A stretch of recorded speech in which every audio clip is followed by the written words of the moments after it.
यहां? तेरी हिम्मत कैसे हुई यहां आने की? नहीं नहीं पिताजी, पिताजी एक बार मेरी बात तो सुनिए, मैं बहुत तकलीफ में हूँ। कौन है जी?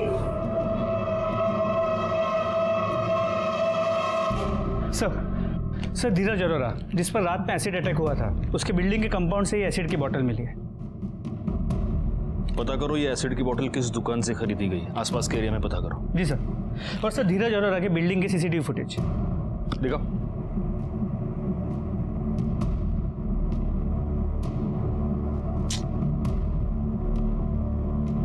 नहीं नहीं मोरे, कोई और एंगल नहीं है क्या?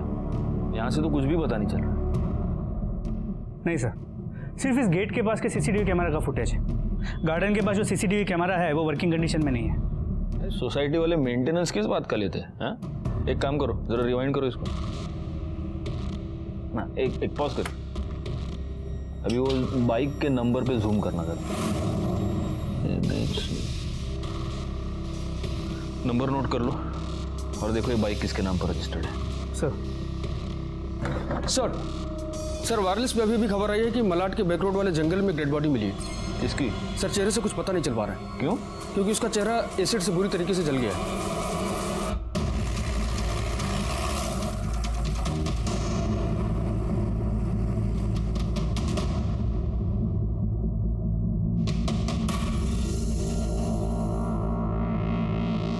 सर ऐसा लगता है कि ये लाश 2 दिन से यहाँ पड़ी हुई है। आइडेंटिटी? सर पॉकेट में तो कुछ भी नहीं मिला। आसपास किसी को पूछा? सर फेस एसिड से पूरी तरह से जल गया है, जिसकी वजह से कोई पहचान नहीं पा रहा है। बॉडी की इन्फॉर्मेशन आसपास के पुलिस स्टेशन में भेज देते हैं, शायद कहीं किसी ने कोई मिसिंग कंप्लेंट दर्ज की हो। पंचनामा करो और पोस्टमार्टम के लिए भेज दो। सर मलाड बैक रोड के जंगल में जो बॉडी मिली थी उसकी पोस्टमार्टम रिपोर्ट। मौत 23 जुलाई को हुई है और चेहरे पे एसिड ही फेंका गया। मौत का कारण लिखा गया है एंजाइटी, मतलब एसिड अटैक से बेचारा डर कर ही मर गया। सर बॉडी के डिटेल्स को आसपास के पुलिस स्टेशन में भेज दिया है, लेकिन अब तक कहीं भी कोई मिसिंग कंप्लेंट या कोई इंक्वायरी रजिस्टर नहीं हुई है। उनको बोलना मॉर्ग में बॉडी 1-2 दिन और रहने दो, वेट करने को बोलो उनको। हाँ? क्या है ना मोरे, ये बंदा और धीरज अरोरा, इन दोनों केसेस में एक सिमिलैरिटी है, एसिड। अच्छा ये दोनों क्राइम्स एक दूसरे के 1-2 दिन आगे पीछे ही हुए हैं। हो सकता है इन दोनों क्राइम्स में कुछ कनेक्शन। सर इत्तेफाक भी तो हो सकता है, कहाँ इस आदमी की बॉडी वहाँ मलाड के बैक रोड के जंगल में मिली है और कहाँ धीरज अरोरा की उसकी बिल्डिंग में अटैक हुई है। इत्तेफाक भी कभी कभी सच होते हैं मोरे। अच्छा वो बाइक का क्या हुआ जिसके ऊपर वो बाइकर्स आए थे एसिड अटैक करने वाले? Mister and Mrs Arora? Sir उसकी पूरी इन्फॉर्मेशन शाम तक मिल जाएगी। शाम तक? जल्दी करो यार, शाम तक क्या है, जल्दी बोलो उनको।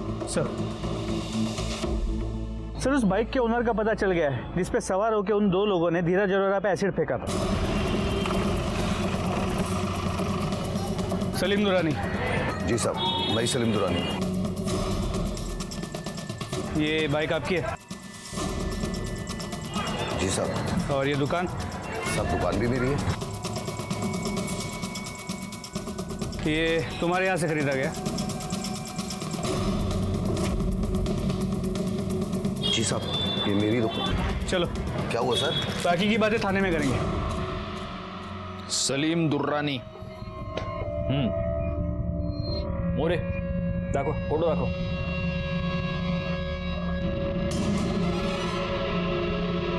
इन दोनों को देखा है?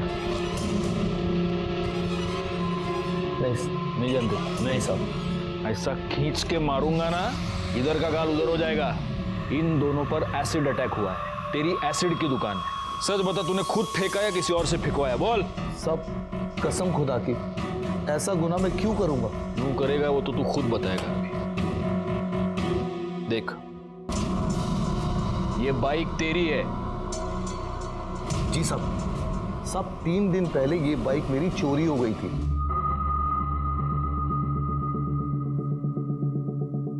एफआईआर दिखा। बाइक चोरी हुआ ना, कंप्लेंट किया ना, दिखा। सब एफआईआर तो नहीं कराई, वो सब पुरानी बाइक है, मैं ज्यादा यूज नहीं करता था ना साहब ये बाइक। तुम जैसे लोगों की वजह से ना क्राइम रेट बढ़ता है। साहब मैं अपने बीवी बच्चों की कसम खा के कहता हूँ साहब, ना मैंने ये तेजाब किसी पे फेंकवाया, ना मैंने फेंका है साहब। तेरे दुकान में सीसीटीवी कैमरा है? मोरे मोरे रुको, पीछे लो। ये इन दो लड़कों पे जूम करना जरा। तो कोई पहचान वाले लगते हैं क्या? नहीं सर, किसी रेगुलर बाइक चोरी गैंग के नहीं लगते। देख लो, जानते हो इन दोनों को? देखो। हाँ साहब, ये लोग कुछ दिन पहले ही मेरी दुकान पे आए थे। भैया एक एसिड की छोटी बोतल देना। किसकी? एसिड किस लिए चाहिए? संडास साफ करना है, पुराने जमाने का है ना तो पीला पड़ चुका है। अच्छा एक सेकंड, ये लो, ये चकाचक टॉयलेट साफ कर देगा। अरे एसिड की दुकान चलाते हो ना तुमको इतना भी मालूम नहीं ऐसे किसी को भी एसिड बेचना अपने आप में क्राइम है। साहब गलती हो गई, माफ कर दीजिए, आगे से नहीं होगा सर। जाओ अभी, और हाँ, जब तक ये केस सॉल्व नहीं होता शहर छोड़कर जा नहीं सकते, समझे? जी साहब।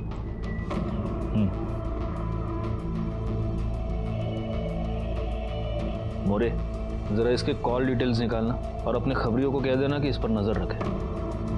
हो सकता है ये दोनों लड़के इसी के हो सर। और इस वीडियो से इन दोनों के फोटोग्राफ्स बनाओ और हर पुलिस स्टेशन में सर्कुलेट करो। और ये जितने बाइक चोरी वाले गैंग है ना, उनके लोगों से भी पूछताछ करो। इस बाइक का नंबर भी सर्कुलेट करो, साला कहीं से तो इनके बारे में कुछ पता चले। सर, साधारण सा लगने वाला धीरज अरोरा एसिड अटैक केस बहुत ही पेचीदा होता जा रहा था। अगर वो दो चोर पकड़े जाते तो शायद ये केस सॉल्व हो जाता, लेकिन वो दोनों फरार थे। और चूंकि वो नए चोर थे, उनकी कोई भी हिस्ट्री, उनकी कोई भी पहचान हमारे पास नहीं थी। अगर उस लावारिस लाश की पहचान हो जाती तो शायद हमें ये पता चलने में आसानी होती कि क्या उस मर्डर में और धीरज अरोरा के केस में कोई कनेक्शन है या नहीं, लेकिन वो भी नहीं हो पा रहा था। ऐसे में हमारी सारी उम्मीदें टिकी थी खुद धीरज अरोरा पर, यानी उसके ठीक होने पर। मैडम प्लीज आप इतने पैसे तो लीजिए, आप मेरे पति का इलाज तो शुरू कीजिए। देखिए मैडम, आप समझने की कोशिश कीजिए, हम लोग पार्ट पेमेंट नहीं ले सकते, मेरी नौकरी चली जाएगी। प्लीज आप एक बार आगे बात तो कीजिए ना। मिसेस अरोरा, क्या हुआ? सर वो धीरज के इलाज के लिए पूरे पैसों का अरेंजमेंट नहीं हो पा रहा है। मैंने बताया था ना, सारे पैसे उनके अकाउंट में और उनकी उंगलियां जल गई है तो कुछ नहीं कर पा रहे। मैंने सारी ज्वेलरी बेच के बहुत मुश्किल से ये पैसे अरेंज किए, और सारी हॉस्पिटल वाले नहीं मान रहे। Sorry sir, it's against our policy.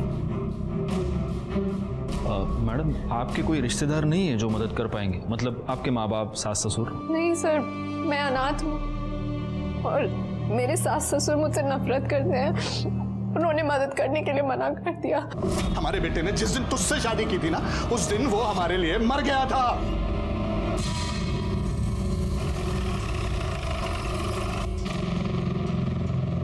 हमें सुनने में आया कि आपकी अपने बेटे और बहू से ज्यादा बनती नहीं थी।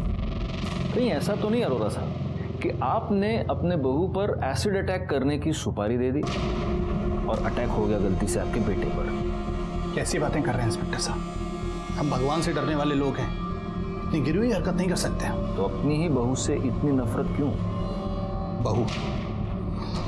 इंस्पेक्टर साहब, सच तो यह है कि हमने उसे कभी अपनी बहू माना ही नहीं। बस मेरे मना करने के बाद भी तूने इससे शादी की। इसके माँ बाप का पता नहीं, जाति धर्म का पता नहीं, ऐसे अपने घर की बहू नहीं मानूंगा। लेकिन अब इन सब बातों को 1 साल हो गया।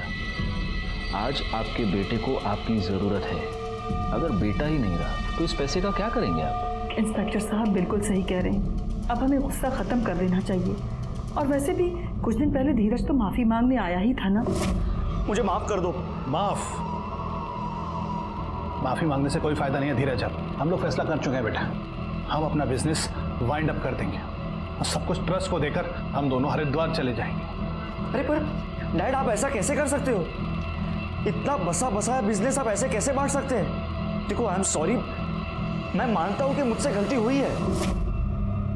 देखिए, इसीलिए मुझे अभी भी लग रहा है कि आपको अपनी बहू पर एसिड अटैक करवाना था और गलती से हो गया बेटे पर। इंस्पेक्टर साहब, अब बार बार एक ही बात दोहरा रहे हैं और मैं बार बार एक ही बात कहूंगा कि हम इतनी नीच हरकत नहीं कर सकते। आप क्या कर सकते हैं और क्या नहीं, ये तो हम पता लगा कर रहेंगे।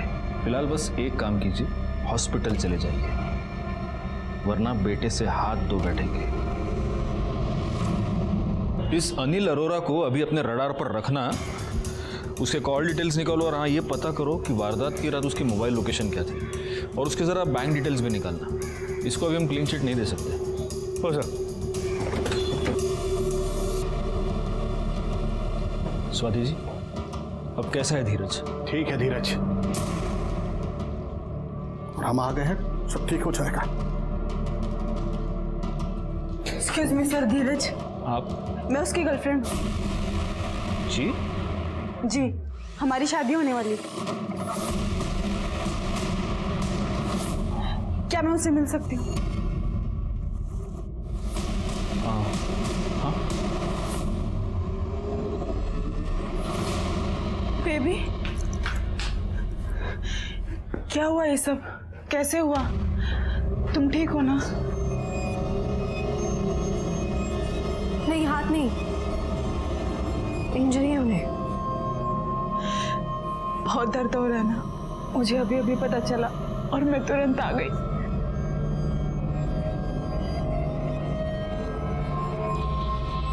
आपने क्या नाम बताया था अपना? श्रेया। आपको बांगूर नगर पुलिस स्टेशन में आके हमसे मिलना होगा। सर, मेरा और धीरज का पिछले 6 महीने से अफेयर था और हम दोनों शादी करने वाले थे। और ये बात किस किस को पता थी? सर, मुझे और धीरज को। इनफैक्ट वो तो स्वाति से डिवोर्स लेने ही वाला था। श्रेया, मेरा घर और बिजनेस दोनों मेरे और स्वाति के नाम से जॉइंट है। बस एक बार मॉम डैड से बात करके ये स्वाति के साथ का सेटलमेंट वर्कआउट कर लो, फिर स्वाति को भी डिवोर्स दे दूंगा। कहीं ऐसा तो नहीं हुआ श्रेया जी कि आपको बहुत गुस्सा आ गया क्योंकि ये धीरज आपको सिर्फ टहला रहा था, आपसे शादी करने का तो कोई इरादा था नहीं, और इसीलिए उस गुस्से में आपने ही वो एसिड अटैक करवाया? मैं ये सब क्यों करूंगी? मैं तो धीरज पे ट्रस्ट करती हूँ और धीरज मुझसे शादी करने वाला है। In fact Swati is a cheat. Enough Dheeraj, कितने पियोगे? अरे नहीं पियूंगा तो घर जाकर उस धोखेबाज को झेलूंगा कैसे? कौन धोखेबाज? मेरी बीवी स्वाति, और कौन? क्या नहीं किया मैंने उसके लिए? शादी होते ही प्रॉपर्टी बांट दी, हनीमून पे फॉरेन ले गया, शादी ने मुझे ही चीट किया, वो भी एक 2% के एग्जीक्यूटिव के लिए। सर, मुझे नहीं लगता कि धीरज का किसी के साथ कोई अफेयर हो सकता है। वो मुझसे बहुत प्यार करते हैं सर। और आप भी उनसे उतना ही प्यार करते हैं? आपका किसी के साथ कोई अफेयर? सर, ये आप कैसी बात कर रहे हैं? मेरा किसी के साथ कोई अफेयर नहीं है और ना कभी था। राजीव गौड़ कौन है? सर, वो तो दोस्त है। जब मैं धीरज के लिए लोन की बात करने गई थी तो उन्होंने मेरी हेल्प की थी। Hello ma'am, hi, this is Rajiv Gaur, how can I help you? वो मुझे लोन के बारे में पूछना था। श्योर, डेफिनेटली, आइए ना प्लीज। तो अब आपकी राजीव गौड़ से वो दोस्ती अब नहीं है? नहीं सर, इनफैक्ट उनका तो बैंगलोर वाली ब्रांच में ट्रांसफर हो गया और वो बैंगलोर में ही है। कहीं ऐसा तो नहीं स्वाति जी कि आपको भी जाना तो बैंगलोर ही था, इसीलिए आपने आपके पति पर ये एसिड अटैक करवाया ताकि रास्ते का कांटा निकल जाए और आप बैंगलोर? सर, आप इतनी इनसेंसिटिव बात कैसे कर सकते हैं? मेरे पति की हालत खराब है, मैं उनके पीछे मरी जा रही हूँ। सर, सब कुछ तो आपके सामने है और आप फिर भी ऐसी बात कर रहे हैं। एक काम कीजिए, आप ये राजीव का नंबर लीजिए। सर, आप उनसे बात कर लीजिए। वो वहीं बैंगलोर में है, वो अपनी दुनिया में खुश है और मैं अपनी दुनिया में, और मेरी दुनिया सिर्फ वो मुंबई अहमदाबाद हाईवे पर एक पेट्रोल पंप पे देखे गए थे। ये देखिए सर, ये उस पेट्रोल पंप के पीछे का सीसीटीवी फुटेज। पिंटू और बबलू के बारे में इंफॉर्मेशन मिलने के बाद हमारी टीम इस धीरज अरोरा केस में दोबारा प्रोएक्टिव हो गई। एक बात तो क्लियर थी, मुंबई में धीरज अरोरा पर एसिड अटैक करने के बाद ये दोनों अहमदाबाद की तरफ भागे थे। अब हमारी टीम ये पता करने में जुट गई थी कि क्या ये दोनों अहमदाबाद गए थे या रास्ते में ही हाईवे से कट कर किसी और गांव या शहर में छुप गए थे। सर, श्रेयापन के कॉल रिकॉर्ड्स वो सच कह रही है। वो और धीरज अरोरा रेगुलर टच में थे और दोनों के बीच लंबी लंबी बातें होती। मोरे, वो स्वाति अरोड़ा का दोस्त क्या नाम है उसका? राजीव गौड़। राजीव गौड़, उसके बारे में कुछ पता चला? सर, मेरी रिक्वेस्ट पे बैंगलोर पुलिस इस राजीव के बैंगलोर ब्रांच के ऑफिस गए थे, तो ब्रांच मैनेजर ने कहा कि राजीव ने वहाँ ज्वाइन तो किया है लेकिन फिलहाल शिफ्टिंग के लिए छुट्टी पे है। ब्रांच मैनेजर को कहा है बैंगलोर पुलिस ने कि जैसे ही वो आए बैंगलोर पुलिस को इन्फॉर्म कर दे।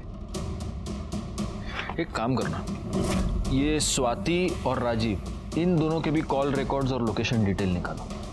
मुझे ज़रा एक अलग ही डाउट है, कहीं ऐसा तो नहीं कि इस राजीव ने सिर्फ बैंगलोर जाने का नाटक किया, दिखाने के लिए ड्यूटी ज्वाइन कर ली और अब शिफ्टिंग के नाम पे छुट्टी लेकर वो मुंबई वापस आ गया और फिर उसी ने धीरज पर अटैक करवाया।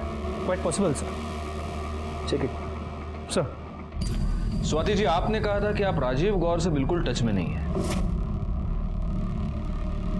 लेकिन आपके कॉल रिकॉर्ड से दिखा रहे हैं कि आप दोनों के बीच हाल ही में बातचीत हुई है। ये कैसे? ये उन्होंने मुझे कंडोलेंस के लिए कॉल किया था। उन्हें उनकी कंपनी में किसी ने धीरज पे हुए एसिड अटैक के बारे में बताया। हो, लेकिन मेरी एक थियरी है स्वाति जी, कहीं ऐसा तो नहीं कि इस राजीव ने जलन के मारे आपके हस्बैंड पर एसिड अटैक करवाया? आपको क्या लगता है? सर, पर राजीव ने तो यही बोला कि जब से वो बैंगलोर गए हैं तब से वो मुंबई आए नहीं हैं। बाकी आपने अपनी ओर से तो चेक किया ही होगा सब। जी बिल्कुल किया है, और हमारी इन्फॉर्मेशन के मुताबिक भी वो बैंगलोर में ही है। अरे सर, मुझे निकलना होगा, मुझे धीरज के लिए खाना लेकर जाना है। जी। सर, थैंक यू सर, मेरे सास ससुर को मनाने के लिए। अगर आप नहीं होते तो धीरज का इलाज नहीं हो पाता और मुझे मेरा मंगलसूत्र वापस नहीं मिल पाता।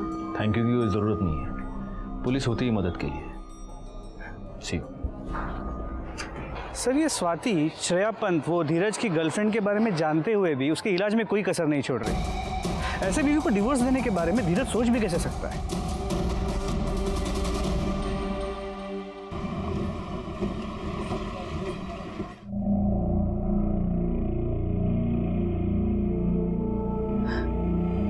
आई एम सॉरी धीरज, मेरा अब राजीव गौर के साथ कोई संबंध नहीं है। अगर तुम्हारा श्रेया के साथ कुछ भी है तो प्लीज उसे खत्म कर दो।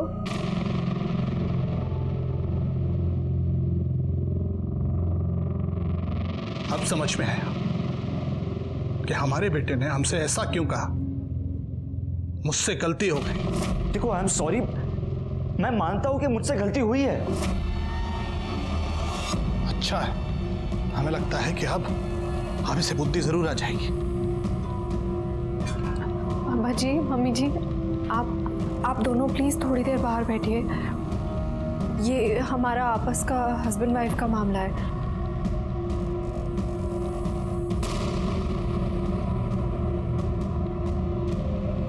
अरे धीरज, तुम ठीक हो गए? थैंक गॉड, मैं तुम्हारे लिए फ्रूट्स लेके आई।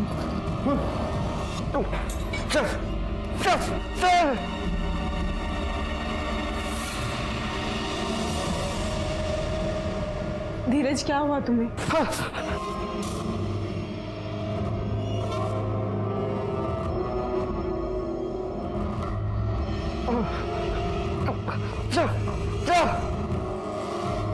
आप प्लीज जाइए यहाँ से, इनकी तबीयत बिगड़ रही है। आप जाइए वरना मुझे हॉस्पिटल स्टाफ को बुलाना पड़ेगा।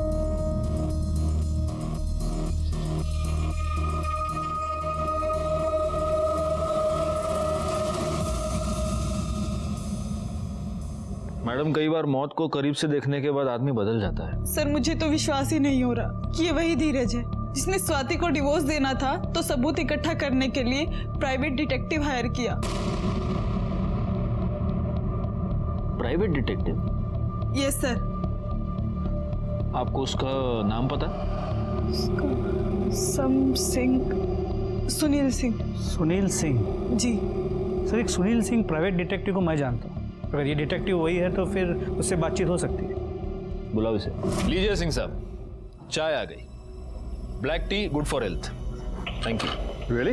या प्लीज।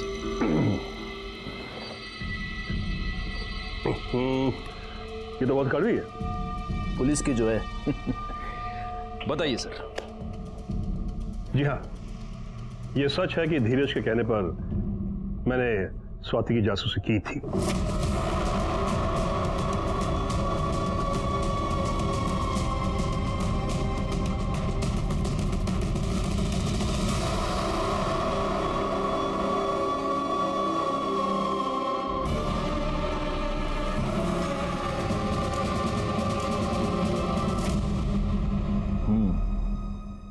वो सारे फोटोग्राफ्स? सर केस खत्म, फाइल बंद, मैंने सब जला दिया। वेल अब मैं जाऊं? You know sir, I am the busiest detective in Mumbai. Of course. लेकिन आपको वापस आना पड़ेगा। अगली बार जब आप आएंगे तो हमारे यहाँ की एक स्पेशलिटी खिलाऊंगा मैं आपको। Sure, any time. Nice meeting.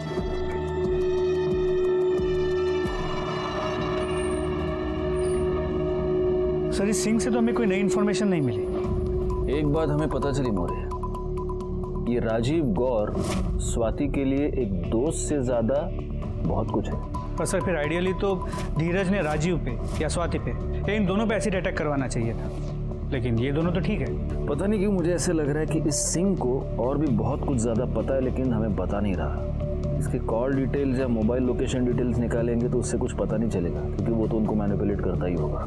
इसकी कुंडली निकालने के लिए इसके बैंक अकाउंट के डिटेल्स निकालो। सर अच्छा, उस लाश का क्या हुआ जो मालाड के बैक रोड पे मिली थी? सर अब तक उसकी कोई इन्फॉर्मेशन नहीं मिली। और राजीव गौर? सर इस राजीव गौर ने अब तक बैंगलोर पुलिस स्टेशन में रिपोर्ट नहीं किया। लेकिन वो है तो बैंगलोर में ही ना? जी सर, स्वाति ने बताया था कि जब उसकी बात हुई थी राजीव से वो बैंगलोर में था, और उसके मोबाइल लोकेशन के हिसाब से भी वो बैंगलोर में ही था। नहीं, बहुत हो गया। बैंगलोर पुलिस को बोलो कि उसकी मोबाइल लोकेशन ट्रेस करे और उठा ले उसको इंटरोगेशन के। जी सर।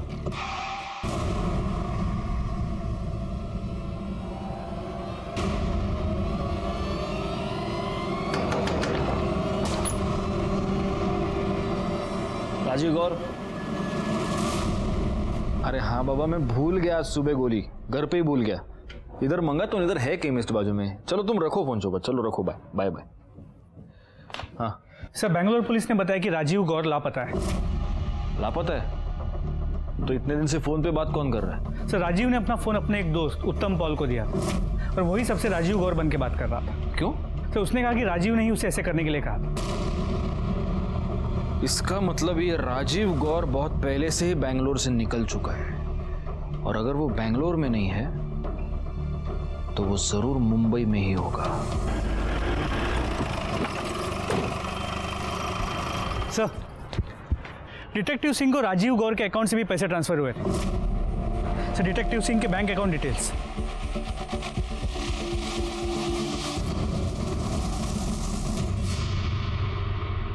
सिंह साहब, आप पिछली बार यहाँ आए थे तो मैंने आपको कहा था कि हमारे यहाँ की एक और स्पेशलिटी मैं आपको खिलाऊंगा। ये लीजिए, वड़ा पाव विद तीखी हरी मिर्च।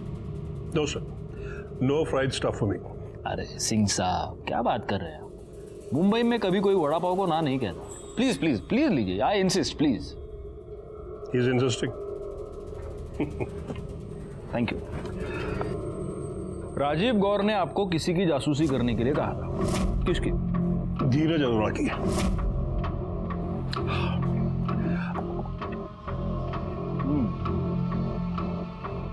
बड़े कमाल के डिटेक्टिव हैं आप।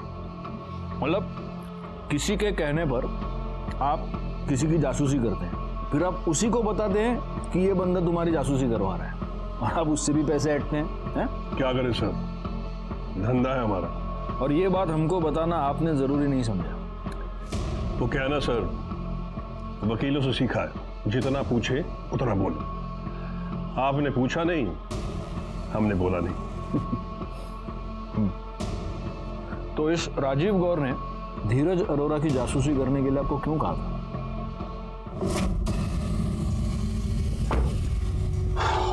मैं बस कंफर्म करना चाहता हूं कि राजीव अरोरा कैसा आदमी, क्या रियलिटी में वो अपनी वाइफ के साथ लॉयल है या फिर उसका भी किसी के साथ एक्स्ट्रा मैरिटल अफेयर चल रहा है।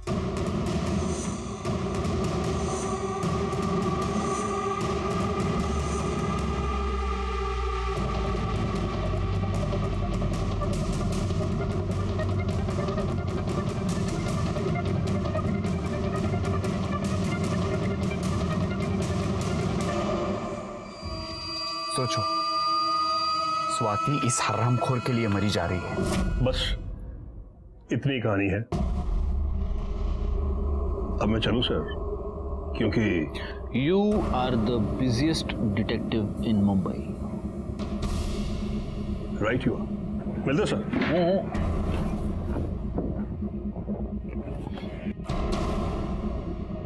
मोरे, अपने किसी खबरी को इस पर नजर रखने के लिए बोलो। ये शाना अभी भी हमसे कुछ छुपा रहा है, और इस राजीव गौर का जो मुंबई का फ्लैट है वहां पर चेक करो, शायद कुछ पता चले। हो सर।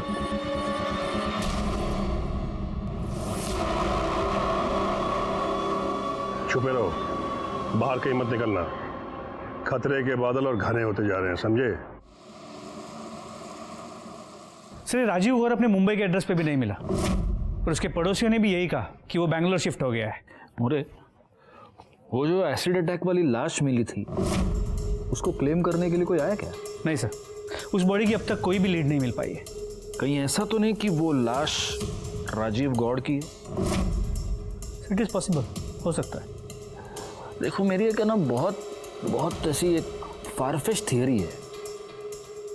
ऐसा हो सकता है कि ये राजीव गौर स्वाति का यानी कि धीरज अरोरा की बीवी का आशिक था, तो ऑब्वियसली वो धीरज अरोरा से जलता होगा और धीरज अरोरा को ये पता चल चुका था कि राजीव गौर उसकी बीवी का आशिक है, वो राजीव गौर से जलता था।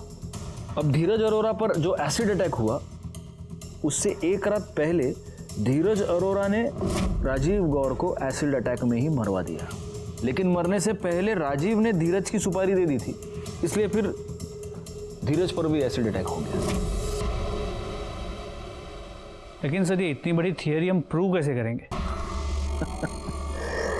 प्रूव कैसे करेंगे? प्रूव तो तभी होगा जब उस लाश की पहचान होगी। एक काम करो, उस लाश के फिंगरप्रिंट्स और बायोमेट्रिक्स राजीव गौर के फिंगरप्रिंट्स और बायोमेट्रिक्स से मैच करो। राजीव गौर के सारे रिकॉर्ड्स तुमको आधार कार्ड ऑफिस से मिल जाएंगे। सर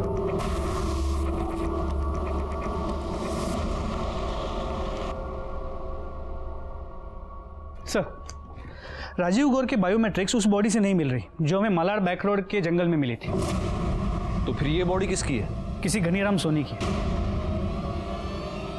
भरतपुर राजस्थान का रहने वाला है। उसकी बीवी ने वहाँ के लोकल पुलिस स्टेशन में उसकी मिसिंग कंप्लेंट रजिस्टर की थी। बॉडी को राजस्थान पुलिस को हैंडओवर करने के लिए प्रोसीजर शुरू कर दिया है। एक बार फिर धीरज अरोरा केस में हम अटक गए थे। राजीव गौर कहाँ था? धीरज अरोरा पर एसिड अटैक किसने करवाया? वो लड़के जिन्होंने सलीम दुरानी की बाइक चुराई थी और शायद जिन्होंने धीरज अरोरा पर एसिड अटैक किया था वो कहाँ थे? इन सारे सवालों ने हमें जकड़ लिया था और इनके जवाब दूर दूर तक नजर नहीं आ रहे थे।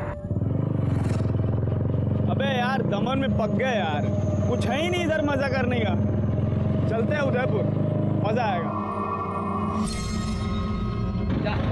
रुक जा, चलो लाइसेंस नहीं दिया जेल में डालेंगे साहब। सर वो दो चोर जिन्होंने सलीम दुरानी की बाइक चुराई थी और शायद धीरज अरोरा पे एसिड अटैक किया था, दोनों दमन में पकड़े गए। फौरन दमन जो उनको लेकर आओ मुंबई। सर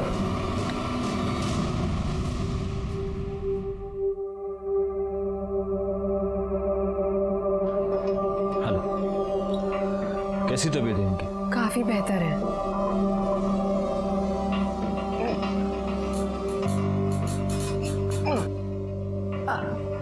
सर पूछ रहे हैं कुछ पता चला किसने इनके साथ इतनी घिनौनी हरकत की? अभी तक तो नहीं चला, लेकिन हमारी कोशिश जारी है।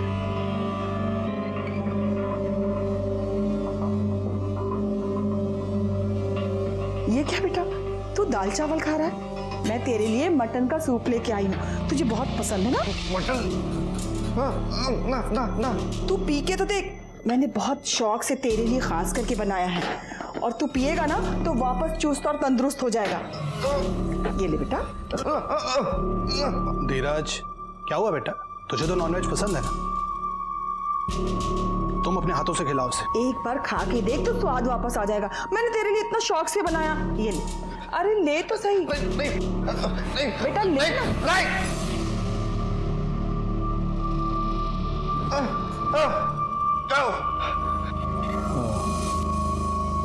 हम लोग चलते हैं।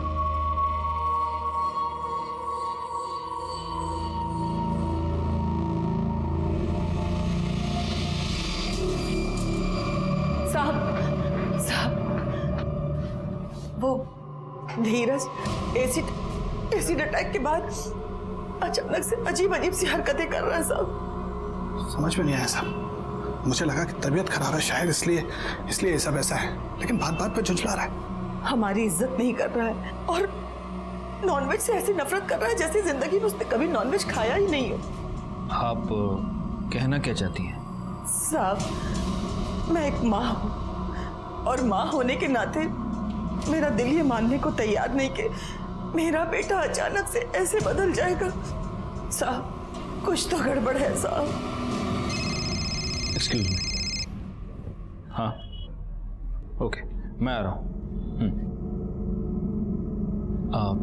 देखिए मुझे अभी अर्जेंटली निकलना पड़ेगा, लेकिन मैं दोबारा आप लोगों से कांटेक्ट करूंगा।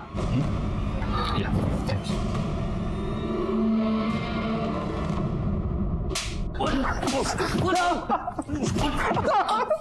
कुछ नहीं किया बस बस बस बस बस, चले चल। कोई नाटक नहीं, कोई स्टोरी टेलिंग नहीं, अब सीधा मुद्दे पे आने का। धीरज अरोरा से तुम लोग का क्या कनेक्शन है? उसके ऊपर एसिड क्यों फेंका? हाँ सर हमारा कोई कनेक्शन नहीं, जो भी किया सर हमने सिर्फ पैसों के लिए किया था सर। मोरे फोटो दिखाओ इनको। ये फोटो देखो और बताओ इनमें से किसने सुपारी दी थी? कौन था? अरे एक दूसरे का थोपड़ा नहीं, इधर देखो कौन था इनमें से? नहीं साहब हम इनमें से किसी को नहीं जानते। अरे इनमें से कोई भी नहीं था तो कौन था? साहब वो टोपी लगाता है ऐसे गोल सा और हाथ से पाइप पीता रहता है। डिटेक्टिव सिंह।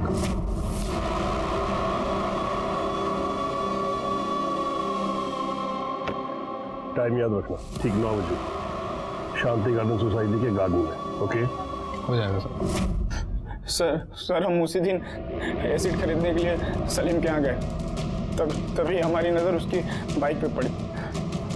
फिर हमने प्लान किया कि हम उसकी बाइक चुरा लेंगे और अगली सुबह हमने उसकी बाइक चुरा ली और अगले दिन हम रात के 9 बजे धीरज की बिल्डिंग में पहुंच गए। और वो घनीराम सोनी, फोटो दाखवा ना, इसको क्यों मारा? हाँ हमने नहीं मारा साहब। तो तुम्हारी मोबाइल लोकेशन मर्डर स्पॉट की क्यों है? सच बताओ वरना इतनी मिर्ची खिलाऊंगा ना तुम लोगों को, मिर्ची खा खा के मर जाओगे। रिका में क्यों नहीं मिर्ची? नहीं साहब बता रहे सिंह साहब ने बोला था कि उसी एरिया में किसी के चेहरे पे एसिड फेंक देना। हमने सिर्फ उसके चेहरे पे एसिड फेंका था, बाकी वो खुद तड़प के मर गया। और सर एक और बात, हमने धीरज अरोड़ा के ऊपर एसिड नहीं फेंका था, सिर्फ कलर वाला पानी फेंका था।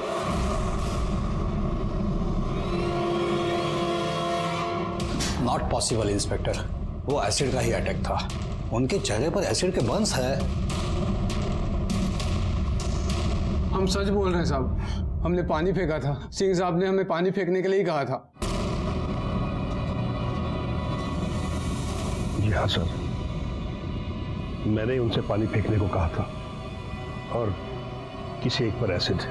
ऐसा क्यों किया आपने? सर मुझे राजीव गौर ने कहा था और उसने इस काम के लिए मुझे पैसे दिए थे। राजीव गौर कहाँ है? सर केस खत्म होने के बाद मैं अपने क्लाइंट्स के टच में नहीं रहता, मुझे नहीं पता वो कहाँ है। आप फंस चुके हैं मिस्टर सिंह, आपने जुर्म किया है, चार्जशीट में आपका भी नाम आएगा। तब तक हमारे मेहमान बने रहिए, बहुत बिजी रह लिए आप, सरकारी खर्चे पे आराम कीजिए। इस डिटेक्टिव सिंह ने जो बताया उससे एक बात तो साफ है कि इस पूरे प्लान का मास्टरमाइंड ये राजीव गौर ही है। लेकिन ये सब इसने किया क्यों? इसका क्या फायदा? पर वो तो गायब भी है। मैं एक माँ हूँ और माँ होने के नाते मेरा दिल ये मानने को तैयार नहीं कि मेरा बेटा अचानक से ऐसे बदल जाएगा। साहब कुछ तो गड़बड़ है साहब।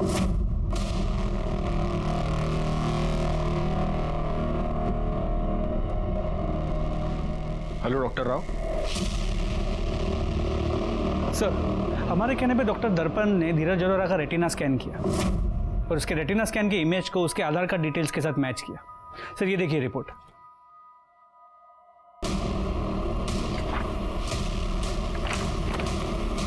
चलो मोरे, धीरज अरोरा से मिलते हैं। ये ले बेटा, आज मैं तेरे लिए वेज सूप लाई हूँ, ये तो पिएगा ना? बहुत अच्छा किया माँ जी, आप वेज सूप लेकर आ गए। आपको चिंता थी ये मटन क्यों नहीं खा रहा। ये कैसे खा सकता है, ये वेजिटेरियन है। नहीं इंस्पेक्टर साहब, मेरा बेटा बचपन से नॉन वेजिटेरियन है। नहीं, आपका बेटा नॉन वेजिटेरियन है, लेकिन ये आपका बेटा नहीं है, ये आपकी बहू का आशिक है। राजीव गौर।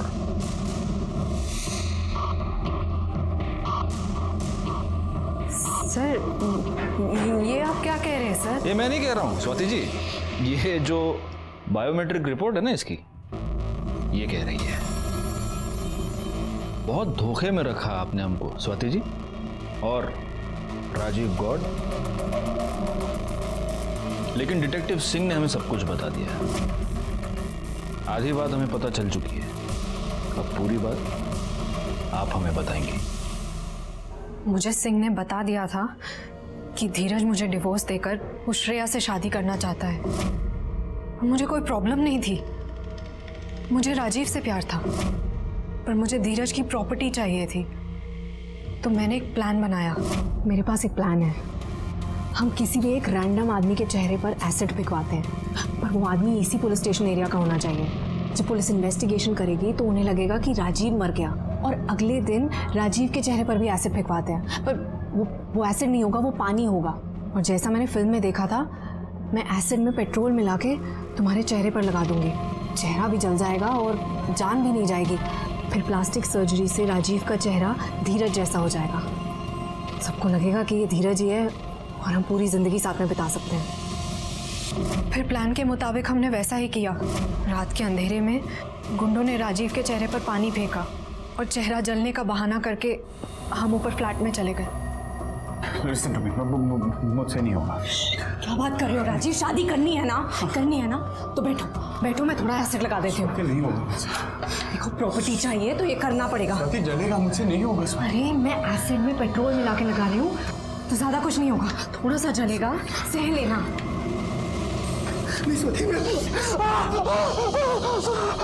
चेहरे के साथ साथ उंगलियों पर भी थोड़ा लगा दिया ताकि फिंगरप्रिंट और सिग्नेचर का लफड़ा ना हो, और अपने हाथ पर भी थोड़ा डाल लिया ताकि किसी को शक ना हो। पुलिस को गुमराह करने के लिए आपने राजीव का फोन बेंगलोर में ही छोड़ा, उसके एक दोस्त के पास। लेकिन हमें पता चल गया कि राजीव बेंगलोर में नहीं है। लेकिन एक बात हमें अब तक पता नहीं चली है स्वाति, आपके असली पति धीरज अरोरा वो कहाँ है? उसे तो मैंने और राजीव ने पहले ही मार दिया था और बोरीवली के जंगल में फेंक दिया। एक बात मैं समझ नहीं पा रहा हूँ स्वाति, ये सारे आइडियाज तुमको आए कहाँ से? मैंने एक फिल्म में देखा था। फिल्मों में जो दिखाया जाता है वो फिक्शन होता है, फिक्शन। लेकिन तुम्हारी नासमझी की वजह से 2 लोगों की जान गई और ना जाने कितने लोगों की जिंदगी बर्बाद होगी। Now I will see to it कि तुम जिंदगी भर जेल में सड़ो। स्वाति की बताई हुई जगह पर हमें धीरज अरोरा की डेड बॉडी मिल गई। स्वाति को अरेस्ट कर लिया गया, आज भी उस पर कानूनी कार्रवाई चल रही है। राजीव गौर के जख्म अभी भी भरे नहीं हैं और इसलिए मेडिकल ग्राउंड्स पर वो आज भी अस्पताल में है। लेकिन जैसे ही हमें डॉक्टर से क्लियरेंस मिलेगा, घनीराम सोनी और धीरज अरोरा के मर्डर केस में उस पर भी कानूनी कार्रवाई की जाएगी। मैं इंस्पेक्टर राजेश जाधव आपसे विदा लेता हूँ। दोबारा मिलूंगा, तब तक सतर्क रहिए और देखते रहिए।